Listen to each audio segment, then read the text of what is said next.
Sentire Media. Hello, you. You're listening to A History of Italy.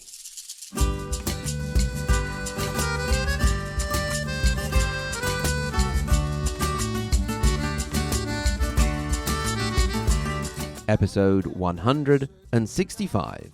The Borgias are the bosses. E non posso più accucciarmi e così ritorno su. Lascio I colli nelle valli tra due salici piangenti. Io ritrovo la speranza di un amore che ormai fu. In this episode, we're going to stick with the Borgias for a little more, as Rodrigo Borgia has just become Pope Alexander VI, and we want to see how he gets on. One of his objectives will be to set up a lasting dynasty for one of his sons by carving out a duchy in central Italy. In the last episode, we followed the life of Cardinal Rodrigo Borgia as he climbed his way to the top spot in the Catholic Church. The famous story goes that he ended up in the last stretch by corrupting Ascanio Sforza, one of the two big rivals for Pope, with so much silver that it required 4 pack mules to carry it. Even if that hadn't been the case, there was, as always, some major quid pro quo going on behind the scenes. Cardinal Rodrigo Borgia had become Pope Alexander VI, and he did not waste time getting down to business. He quickly donned the largest of the 3 papal robes which were on hand, not knowing which size pope would be chosen beforehand, and he set to work. The job of pope was a complicated one. After all, he was not just the spiritual leader of the church, but the temporal leader of the papal states. He had to balance things on a local, national, and international level. He would have to be careful of the balance of power within Rome, for example, between the powerful Colonna and Orsini families. There was a lot of politicking and maneuvering going on there, especially over the possession of a town called Anguillara, but it gets a little too complicated to merit too much of our time. Within his own papal states, Pope Borgia would have to contend with the push of local lords for independence, and on a so-called national level, he would have to guarantee the actual survival of the Papal States among the big players of the age: the Duchy of Milan, the Republic of Venice, the Republic of Florence, and the Kingdom of Naples.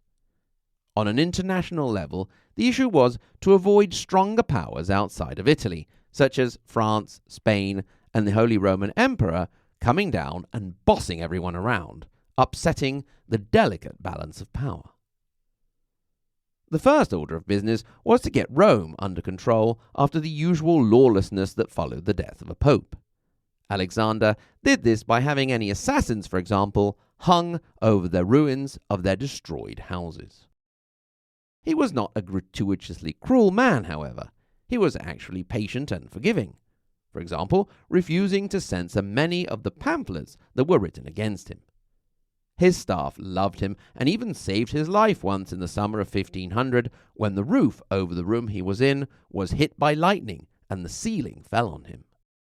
A lot of what we know about the Borgias comes from the diary of his master of ceremonies, Johannes Burckhardt, who gives us an image of the Borgias as human beings rather than monsters.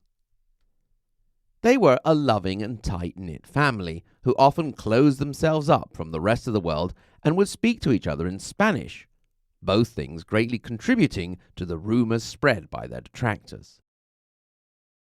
When his father became pope, Cesare Borgia was not yet 18 and studying in Pisa to enter into a religious career. His father now gave that career quite a considerable acceleration by nominating him a cardinal. How many 18-year-old cardinals do you know? It seemed that Alexander had 2 very clear roles for his son. Cesare would become an important member of the church and build up the family fortune, while Alexander's favorite, Giovanni, would be the founder of a great Borgia dynasty.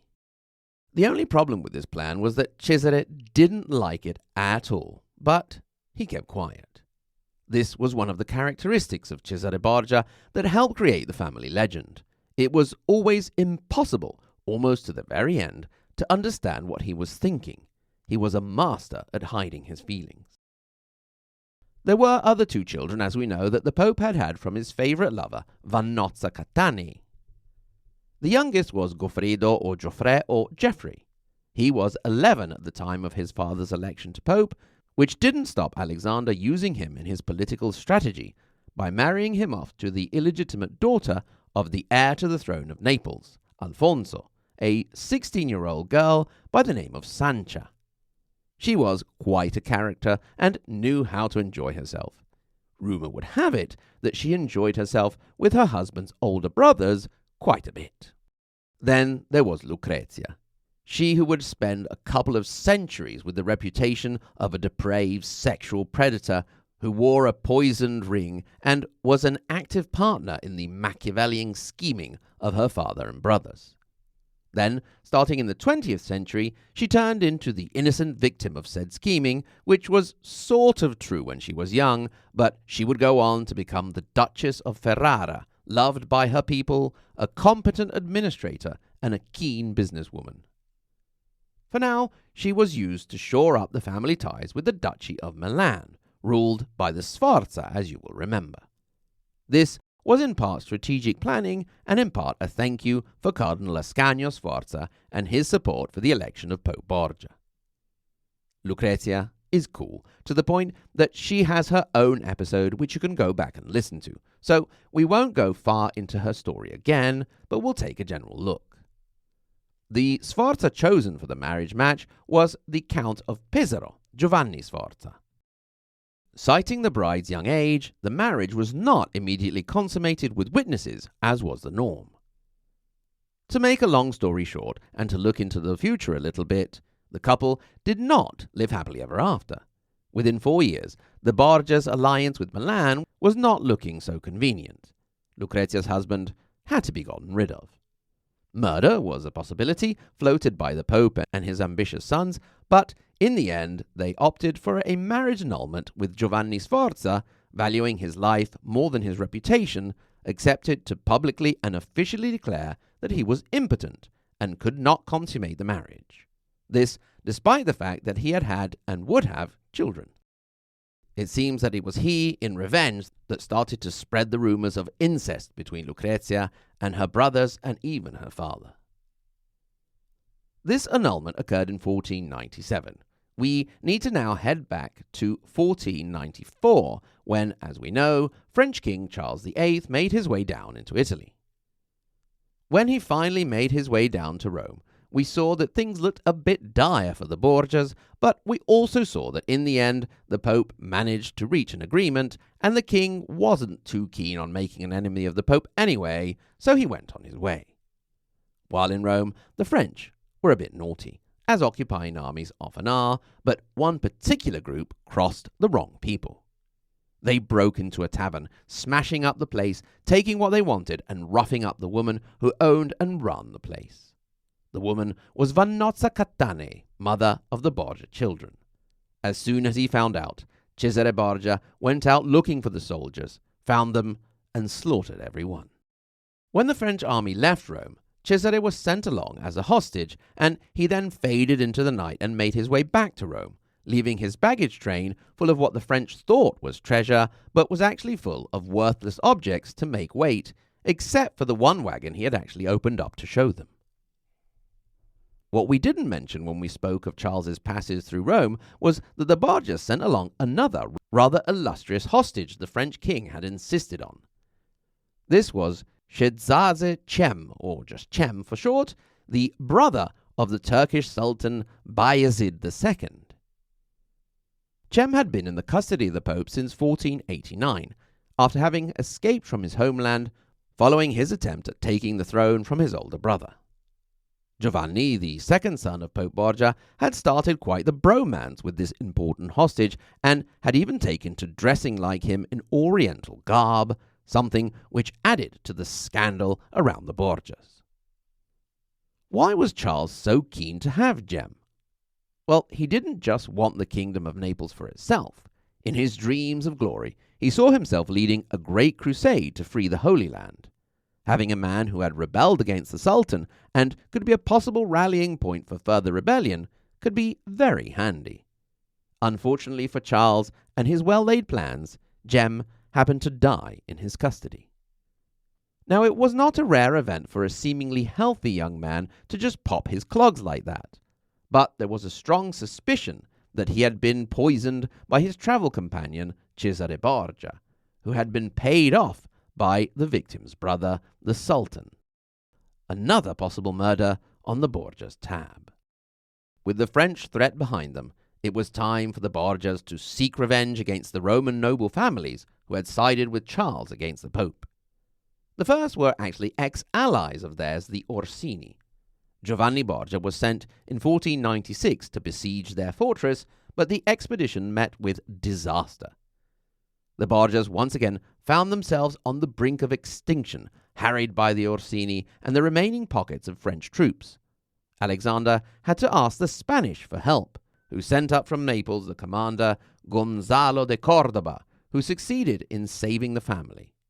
You might want to put a pin in the name of de Cordoba, and we'll also get to what the Spanish were doing there in the first place. For his help, Gonzalo got a pat on the back and a thank you. Giovanni Borgia, who had failed spectacularly in his first and only military engagement, was made Duke of Benevento. De Cordoba was not happy. Even less happy was Cesare Borgia, who was sent to negotiate for the duchy for his hated brother. It was a bit too much. If there was one thing the brothers had in common, besides spending special time with their younger brother's wife Sancha, was that they hated each other. Cesare's big problem, however, would soon be solved. Giovanni Borgia was last seen alive on the night of the 14th of June, 1497. 2 days later, his body was found washed up along the banks of the Tiber River, full of savage stab wounds. The murder of Giovanni Borgia is one of the great mysteries surrounding the family. You might want to look back at my crossover episode with the Assassinations podcast by Neil Cooper to hear more about the murder.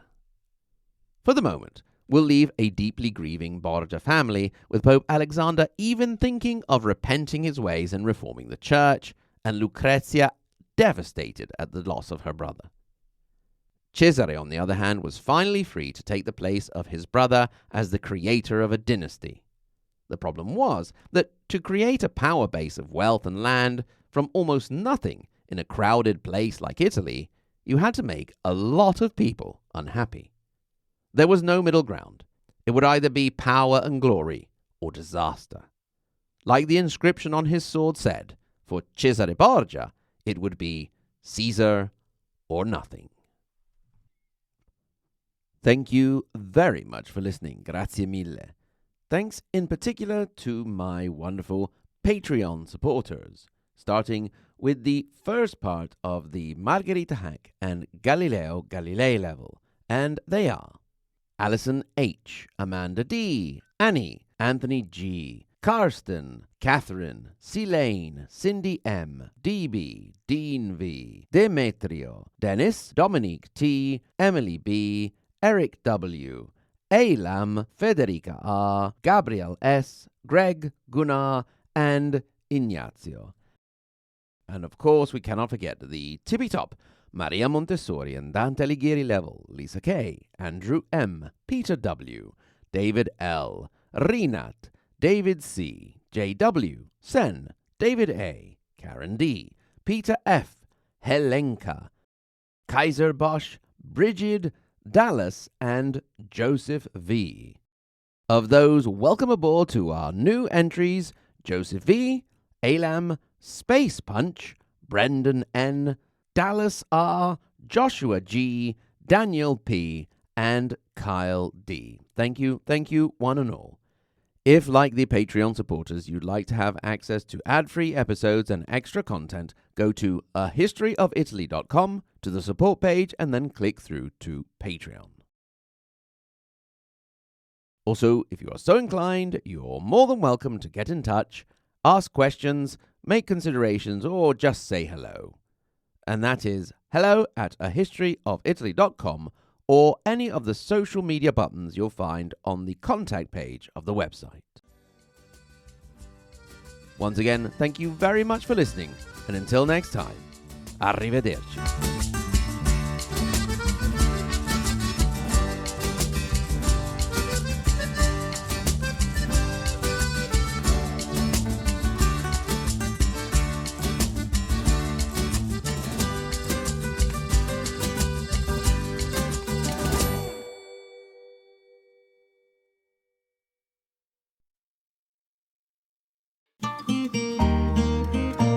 Sentire Media.